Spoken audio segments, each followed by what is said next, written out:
Selamat malam Bapak Ibu Saudara sekalian. Shalom bagi kita semua.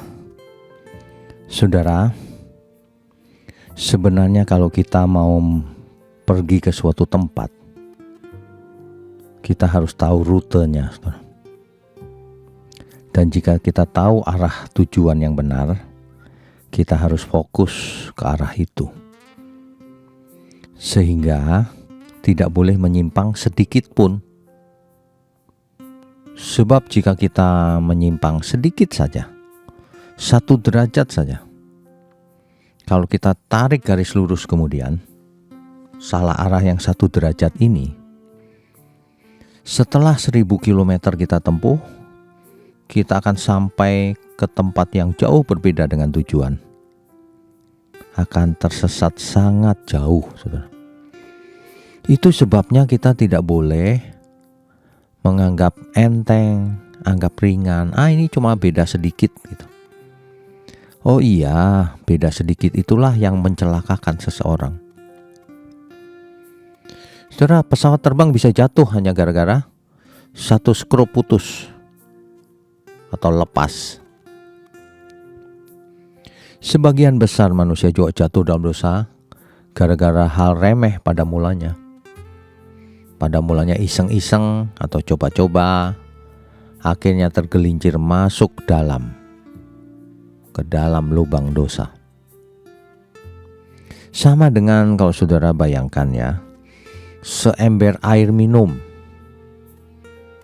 terus ketetesan 1 tetes racun, kan tetap mematikan. Tidak ada orang yang bicara, oh beracun sedikit, gak ada. Airnya menjadi beracun seluruhnya.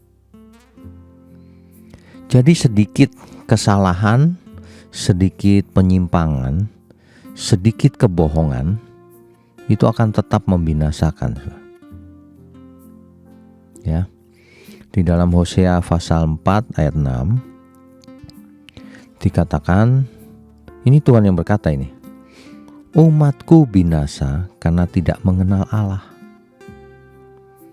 Jadi umat Tuhan ini binasa bukan karena tidak dipilih oleh Tuhan, dipilih bahkan.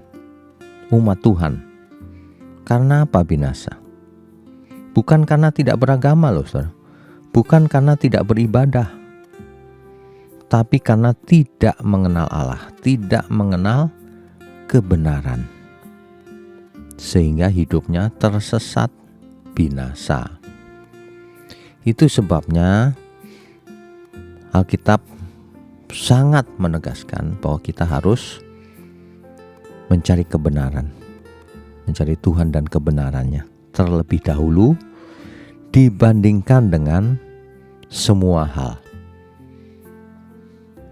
Jadi kita harus yang pertama, harus memahami firman dengan benar. Ya.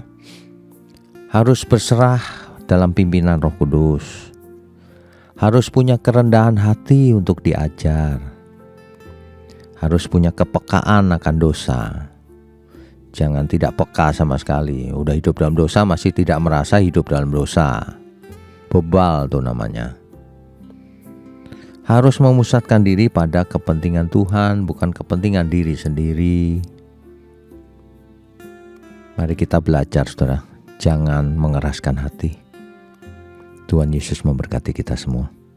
Amin.